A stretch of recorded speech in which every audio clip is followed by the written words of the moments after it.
Hello, नमस्ते. कसे आहात सगळे? मस्त ना? मी पण एकदम छान आहे. आज आपण आपले रोजचे गोष्टींबद्दल बोलणार आहोत. वेगळं असं काही नाही, आपण रोज बघतो तो. कित्येक वेळेला आपल्याला माहित आहे का, आपलं कोणीही कौतुक केलं की आपला आत्मविश्वास वाढतो. एखाद्या मुलाला तुम्ही म्हणत जावा, तू ढ आहेस, ढ आहेस, ढ आहेस, तो ढच होणार. उलट म्हणा, नाही बाळा, तुला येते पर का, तू करू शकतोस. काय होते, त्याचा आत्मविश्वास वाढतो आणि तो काही मिळवू शकतो. आता आत्मविश्वास वाढवायचं म्हणजे कौतुक, म्हणजे मी खोटं खोटं कौतुक करा म्हणत नाही. खरोखर कौतुक करा. आणि अहो, कौतुक करायला काही पैसे पडतात का? काही नाहीये. साधी गोष्ट सांगते. आता तुमचे आईनं किंवा बायकोनं स्वयंपाक केले, अगदी छान झालाय स्वयंपाक. अहो, तुम्ही कधी असं म्हणता का, अगं आजी स्वयंपाक छान झालाय, खूप मस्त झालंय बरं का, मला किती तरी दिवस ही चव राहणार आहे बघ, असं म्हणतो आपण कधी? आठवते तुम्हाला असं बोललेलं? नाही ना? ते आजपासून बोलत जावा आणि रिॲक्शन बघा, त्यांना कसं वाटते हे बघा. अहो, कित्येक लोकांना बिलकुल, आता साधी गोष्ट आहे, जेवण चांगलं असलं की, एक आमच्या ओळखीच्या बाई आहेत बरं का, एवढं सुंदर जेवण बनवतात, म्हणजे हॉटेलमध्ये सुद्धा मिळणार नाही तेवढं अतिशय सुंदर.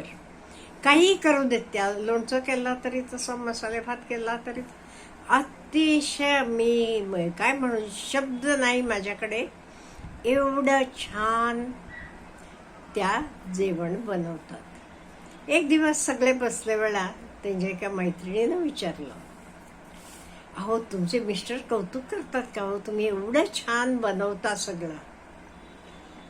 त्या म्हणाल्या, कधीच नाही. एखाद दिवस चुकून काही कमी जास्त झाला, आता माणूस म्हणल्यावर घडते की, कधी उत्तम बनवतात, त्या प्रश्नच नाही, तरी एखाद दिवस काही मीठ कमी झालं, जास्त होऊ शकते, माणूस आहे शेवटी. असं काही घडलं का नाही, लगेच सांगतात, आज खारट झाले बघ, मीठ जरा कमी पाहिजे होतं. नाही, ते बोलत नाही. ते काही ते बोलले नाही म्हणजे मला समजते जेवण मी बनवलेलं छान झाले म्हणून. त्यामुळे मला मी समजून घेते, म्हणा ह्यांची तक्रार नाही म्हणजे जेवण उत्तम झालेलं आहे, ह्याच्यावर ते कधी माझं कौतुक करत नाही, असं त्या वहिनी म्हणाल्या. बघा कसं असते, असं बरेच लोकांच्या घरी असं घडत असेल. असं कौतुक केलं नाही तरी तुम्ही काही वाईट वाटून घेऊ नका. त्या वहिनी सांगितल्यासारखं काही कंप्लेंट नाही म्हणजे अगदी उत्तम झाले, किंवा परत परत मागून घेतले म्हणजे आपण समजायचं, हां आवडले, उत्तम झाले म्हणून. आता हे स्वयंपाकाचं झालं. आता कामाचे तिथे, अहो तुम्ही केलेलं काम तुमचे बॉसनं कौतुक केलं, किंवा तुम्हाला त्याच्यासाठी आणि काहीतरी एक्स्ट्रा कामाचं म्हणजे हायर टू दॅट लेवल दिलं की किती बरं वाटते, आहे का नाही? कित्येक ठिकाणी घडते, पण कित्येक ठिकाणी घडत पण नाही. का घडत नाही हे मी सांगते थोडक्यात. का म्हणजे प्रत्येकाला कामाची जाण नसते, ते त्यांचं तेवढं वय झाले, अनुभव झाले, एक्सपिरियन्स झालेत म्हणून त्या खुर्चीवर बसलेले आहेत. ॲक्च्युअली त्यांना स्वतःला कामाचं तेवढं ज्ञान नसते. आणि दुसरी गोष्ट, सगळीकडे, सगळ्या ऑफिसेसमध्ये सगळीकडे असतात बघा, काही लोक असतात नुसतं जाऊन साहेबाचं कौतुक करायचं, त्याचं काही कामं करायची, अमुक करायचं, म्हणजे इकडचं तिकडचं लावालाव्या करायच्या, म्हणजे ह्यांचं काहीतरी त्यातनं स्वतःचा फायदा काढून घ्यायचा. ह्याला बळी पडणारा साहेब असला तरी त्याला योग्य, त्या व्यक्तीला योग्यता मिळत नाही. पण असं होता कामा नये. का म्हणजे कौतुक हे आत्मविश्वास वाढवतो. आणि अहो कौतुक करायला काही पैसे लागत नाही, काही नाही, तरी एवढी कंजूसी का? रिसेंटली म्हणजे केव्हा आपले बोर्डाचे रिझल्ट आले तेव्हा आमची नेबरिंग मुलगी आली होती. तिला चांगले मार्क पडले होते म्हणून स्वीट्स द्यायला. आणि तेव्हा ती म्हणाली, मॅडम मी फेसबुकवर घातलं होतं, 500 लोकांनी बघितलं होतं हां तिला मिळालेले मार्क, ती बोर्डात पहिली आलेली, हे सगळं. आणि तरी कंग्रॅच्युलेशन्स किंवा हे अगदी मोजके लोकांना, काय तर नंबर सांगितलं ना तिनं, मला आता लक्षात नाही, एवढेच लोकांनी मला कंग्रॅच्युलेशन्स, कीप इट अप असं लिहिलं. तुम्ही वाचलात तर मग कंग्रॅच्युलेशन्स एवढं लिहायला, तिथे टाईप करायला का कंजूसी करता हो? त्यामुळे कोणाचंही कौतुक करायला कंजूसी नको करायला.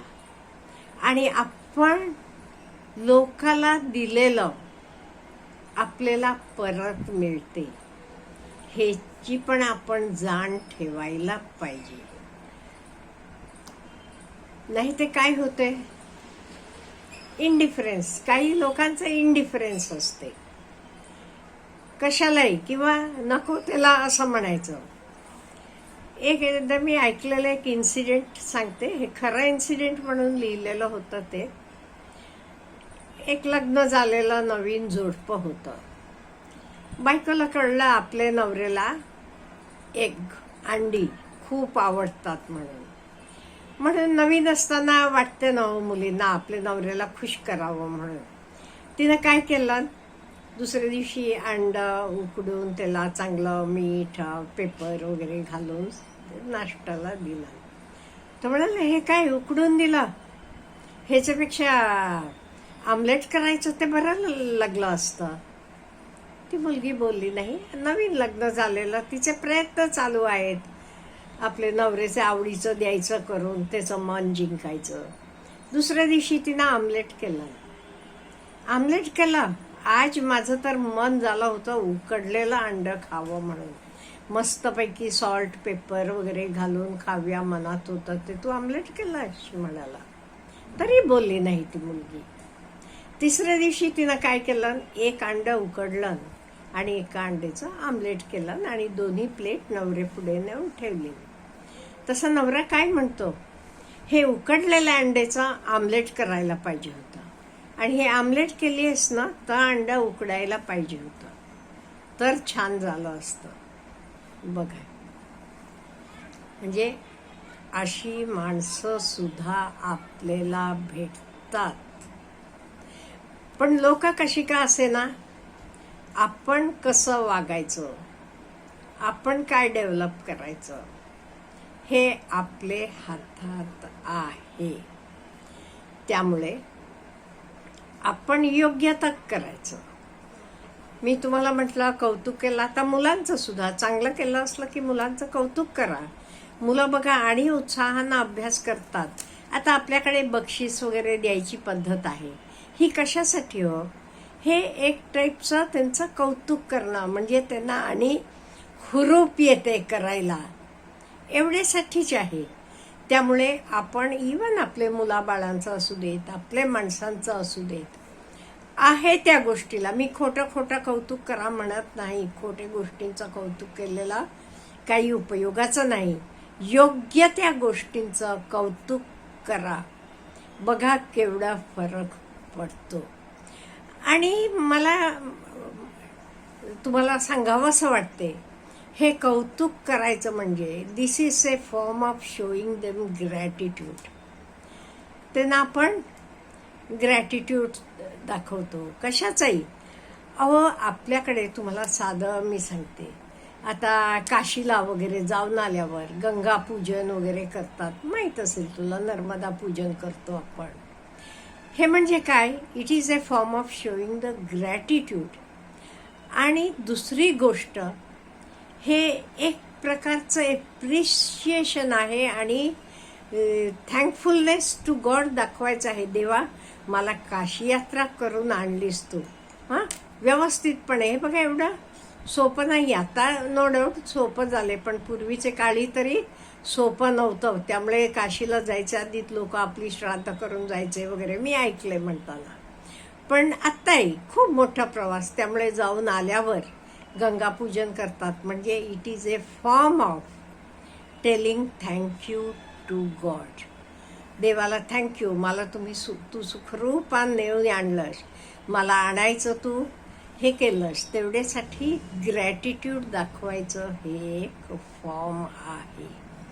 त्यामुळे appreciation is a form of gratitude. त्यामुळे आपण कोणाचंही कौतुक करायला, कंजूसी करायला नको. योग्य त्या गोष्टींचं कौतुक करायला शिकूया. आणि at the end of the day, what we give, that we get back. Have a nice day.